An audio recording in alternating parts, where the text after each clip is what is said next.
आज मैं एक्सप्लेन करने वाला हूँ जुजुत्सु काइसेन सीजन 3 के एपिसोड नंबर 4 को। तो चलिए जानते हैं आगे की कहानी को बिना किसी देरी के। एपिसोड की शुरुआत में हम माकी को देखते हैं जो जेनिन क्लैन यानी अपने घर वापस जाती है। सबसे पहले उसे नाओया मिलता है जो बोलता है कि तुम यहाँ क्या कर रही हो, तुम्हारी शक्ल तो इतनी खराब हो गई है कि मैंने तुम्हें पहचाना ही नहीं। न तुम्हें जुजुत्सु आता है न तुम कर्स्ड स्पिरिट्स को देख सकती हो और अब तो तुम्हारी शक्ल भी बेकार हो गई है। अब तुम क्या करोगी? यूता और मेगुमी के पीछे दुम हिलाती रहोगी क्या? माकी उसे इग्नोर करके आगे बढ़ जाती है और अंडरग्राउंड वेयरहाउस की तरफ जाने लगती है जहाँ सारे कर्स्ड टूल्स रखे हुए थे। माकी की मदर उसे रोकते हुए कहती है कि तुम भूल गई क्या कि औरतों को वहाँ जाने की इजाजत नहीं है। माकी कहती है कि उसके पास वेयरहाउस की चाबी है और क्लैन के मुखिया मेगुमी की परमिशन भी। माकी ने ही मेगुमी को बताया था कि नाओबितो की वसीयत के हिसाब से अब मेगुमी जेनिन घराने का हेड बन गया है। मेगुमी बोलता है कि उसे कोई हेड नहीं बनना और उसे कोई जायदाद भी नहीं चाहिए, पर माकी उसे समझाती है कि जुजुत्सु के 3 बड़े घरानों में से अगर वो जेनिन घराने का हेड बनता है तो उन्हें ऊपर की सारी खबर रहेगी। मेगुमी बोलता है कि मेरी जगह तुम हेड बन जाओ, तो माकी कहती है कि वो लोग उसे कभी अपना हेड नहीं मानेंगे। तुम्हारे पास क्लैन की टेक्निक है और तुम्हें डोमेन बनाना भी आता है, पर माकी अभी इस लायक नहीं है। खैर, माकी की मदर उसे बहुत खरी खोटी सुनाती है, पर माकी उसकी नहीं सुनती और वेयर हाउस का दरवाजा खोल देती है और अंदर अपने फादर को देख वो शॉक हो जाती है। दूसरी तरफ जिंची नाओया से बात कर रहा था कि मेगुमी जेनिन घराने का हेड बनने के लिए बेटर चॉइस है क्योंकि उसके संबंध गोजो क्लैन और केमो क्लैन दोनों से अच्छे हैं, पर ये लोग मेगुमी को सारी जायदाद बिल्कुल हड़पने नहीं दे सकते। ये मेगुमी को सीधा मार भी नहीं सकते क्योंकि ऐसा करने पर गोजो क्लैन और केमो क्लैन इनके खिलाफ हो सकते हैं। लेकिन जुजुत्सु हायर अप्स ने सबको नोटिस दिया है कि कोई भी गोजो को आजाद करने के बारे में सोचेगा भी नहीं, इसे क्राइम माना जाएगा। हम लोग इसी चीज का फायदा उठाएंगे। हम मेगुमी, माकी और माई को मार देंगे और सब लोगों से कह देंगे कि ये लोग गोजो को आजाद करने वाले थे। नाओया कहता है कि प्लान तो अच्छा है लेकिन इसमें अंकल ओजी की दोनों बेटियां मारी जाएंगी। तो जिंची बताता है कि ये प्लान ओजी नहीं बनाया है। इधर वेयरहाउस में माकी को अपना फादर ओजी मिलता है जिसने पहले ही सारे कर्स्ड टूल्स यहाँ से गायब कर दिए थे और उसने माकी की बहन माई को भी चाकू मार दिया है। माकी अब ड्रैगन बोन नाम का कर्स्ड टूल लेके आगे बढ़ने लगती है जो कि जूजो ने बनाया था। वो ड्रैगन बोन से ओजी की कटाना काट देती है लेकिन ओजी अपनी कर्स्ड एनर्जी से माकी को स्लैश कर देता है। ओजी बोलता है कि तुम्हें पता है कि मुझे जेनिन घराने का हेड क्यों नहीं बनाया गया था? तुम दोनों लड़कियों की वजह से। तुम दोनों किसी काम की नहीं हो और मेरे सिर पे लगा एक बदनुमा दाग हो, वरना जुजुत्सु के मामले में ओजी भी अपने भाई से कम नहीं था, लेकिन उसकी 2 निकम्मी बेटियां थीं। ओजी दोनों लड़कियों को एक चैम्बर में ले जाके पटक देता है और बताता है कि इस चैम्बर में ग्रेट 2 और उससे नीचे के कर्स्ड स्पिरिट्स भरी हुई हैं जो कि जल्द ही तुम्हें खा जाएंगे। फिर वो इन्हें अलविदा कहकर यहाँ से चला जाता है। माई रेंगते हुए माकी के पास आती है और देखती है कि उसके दिल की धड़कन अब भी चल रही थी।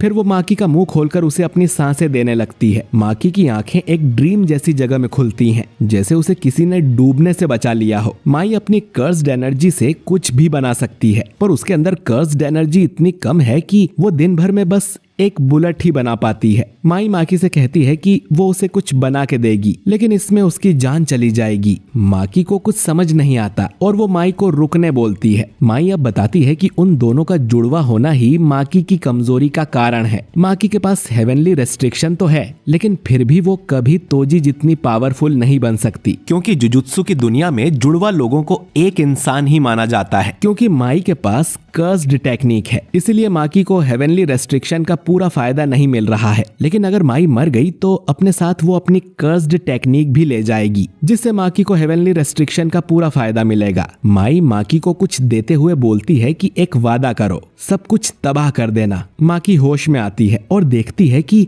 माई अब इस दुनिया से जा चुकी है और माकी के लिए वो एक सोल कटाना छोड़ गई थी जिससे माकी सीधा किसी इंसान की सोल पे अटैक कर सकती है। माकी अपनी बहन की डेथ पे रोने लगती है और उन्हें कर्स्ड स्पिरिट्स ने घेर लिया था। इधर ओजी को महसूस होता है कि किसी ने अचानक ही सारी कर्स्ड स्पिरिट्स को खत्म कर दिया है। उसे वैसा ही डर लगने लगता है जैसा उसे कभी तोजी से लगता था। वो अपनी कर्स्ड टेक्निक को एक्टिवेट करता है और लड़ने को तैयार हो जाता है लेकिन माकी बिजली की तेजी से उसे खत्म कर देती है। उसी तलवार से जो माई उसके लिए छोड़ के गई है। जेनिन क्लैन में खतरे की घंटी बजने लगती है। रांता जिंची और नाओया को आके बताता है कि माकी पागल हो गई है और उसने ओजी को मार दिया है। माकी से निपटने के लिए कुकुरु यूनिट को भेजा जाता है, जिसमें ऐसे लड़के हैं जिनके पास कोई कर्स्ड टेक्निक नहीं होती, पर ये मार्शल आर्ट्स में माहिर होते हैं। इनके कैप्टन को लग रहा था कि माकी ने ओजी को नींद में मार दिया होगा। ये लोग माकी को चारों तरफ से घेर लेते हैं और माकी के पास ड्रैगन बोन और सोल कटाना दोनों थी। माकी सोचती है कि अगर वो अपना घर नहीं छोड़ती और माई के साथ यहीं रह जाती तो शायद उनकी जिंदगी अच्छी होती। वो अपनी बहन से माफी मांगती है, पर वो उसकी आखिरी इच्छा जरूर पूरी करेगी और सब कुछ तबाह कर देगी। माकी अब कुकुरु यूनिट को गाजर मूली की तरह काट देती है। तभी चोजुरो अपनी कर्स्ड टेक्निक का इस्तेमाल करता है और दो बड़े पत्थर के हाथों से माकी को कुचलने की कोशिश करता है। ये हेई यूनिट का मेंबर है, जिसमें जेनिन क्लैन के सबसे पावरफुल सॉर्सरर होते हैं, पर इस अटैक से माकी को कुछ भी नहीं हुआ था। वो कैप्टन के गले में हाथ घुसाकर और चोजुरो का दिल बाहर निकाल के उन्हें भी खत्म कर देती है। अब रांता अपनी टेक्निक का इस्तेमाल करके माकी को एक जगह पर जमा देता है और जिंची से कहता है कि जल्दी उसे खत्म कर दो, लेकिन फिर भी माकी हिलने लगती है, जिससे रांता की हालत खराब हो जाती है और वो बोलता है कि माकी तो अब बिल्कुल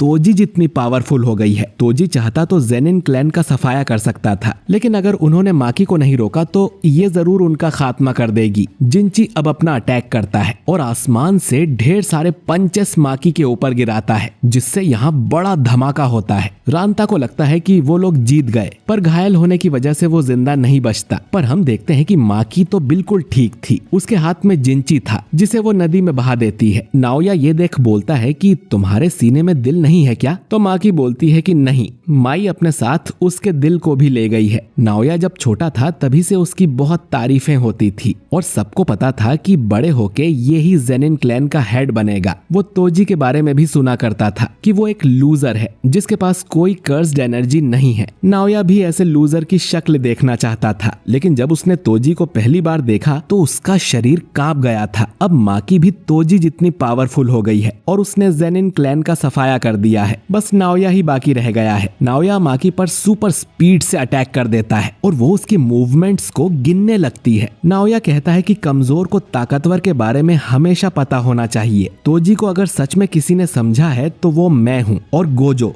लेकिन तुम तोजी नहीं हो। वो अपनी सुपर स्पीड से माकी को मारता ही रहता है और वो अपनी स्पीड बढ़ाते ही जा रहा था और वो सुपरसोनिक स्पीड से माकी पर अटैक करने वाला था, जिससे एक बार में माकी का नामो निशान मिट जाए। माकी इस अटैक को खुद पर लेने के लिए तैयार हो जाती है। इससे उसकी हड्डियां टूटेंगी, पर नाओया रुक जाएगा। नाओया उसका प्लान समझ जाता है और उस पर अटैक करने की बजाय उसे टच कर देता है। नाओया जिस भी ऑब्जेक्ट को टच करता है उसे उसका 24 FPS वाला रूल फॉलो करना पड़ता है। ऐसा ना करने पर वो 1 सेकंड के लिए फ्रीज हो जाता है। नाओया को लगता है कि माकी फ्रीज हो गई है और वो उसको खत्म करने वाला था, लेकिन माकी पलट जाती है और बोलती है कि वो 24 FPS वाला रूल फॉलो कर रही है। अपनी नई बॉडी की वजह से वो नाओया की टेक्निक समझ गई थी कि वो 1 सेकंड में 24 मूवमेंट्स करता है। वो घूमकर उसके मुंह पर एक मुक्का मारती है, जिससे नाओया के चेहरे की सारी हड्डियां चकनाचूर हो जाती हैं। अब सिर्फ माकी की मदर ही बची थी। वो घर में जाके उसे भी ढूंढ लेती है और उसे भी कट मार देती है। हम देखते हैं कि नाओया किसी तरह जिंदा बचा हुआ था, पर पीछे से माकी की मदर आके उसे चाकू घुसा देती है और दोनों खत्म हो जाते हैं। आखिर में वो सोचती है कि वो खुश नसीब है कि उसने उन दोनों लड़कियों को जन्म दिया। माकी अब माई की बॉडी लेके यहाँ से जाने लगती है। तभी मोमो रोते हुए यहाँ आ जाती है और बोलती है कि उसने देर कर दी। माकी माई की बॉडी उसके हवाले कर देती है। मोमो माकी से पूछती है कि अब वो क्या करेगी, लेकिन माकी कोई जवाब नहीं देती। बाद में हमें पता चलता है कि माकी ने जेनिन क्लैन के बचे हुए सारे मेंबर्स को भी निपटा दिया है। किसी को पता नहीं चलता कि ये काम माकी ने किया है। गोजो क्लैन और कैमो क्लैन जेनिन क्लैन को बिग 3 से हटाने का प्रस्ताव रखते हैं, लेकिन आखिरी फैसला जुजुत्सु हेडक्वार्टर को करना है और ये एपिसोड यहीं पर एंड हो जाता है। तो दोस्तों, आई होप कि मैंने सब कुछ अच्छे से एक्सप्लेन कर दिया है। ये एपिसोड बहुत ही कमाल का था, लेकिन अगला एपिसोड थोड़ा इमोशनल होने वाला है और साथ में हकारी की एंट्री भी होगी। तो अगले एपिसोड को बिल्कुल भी मिस मत करिएगा।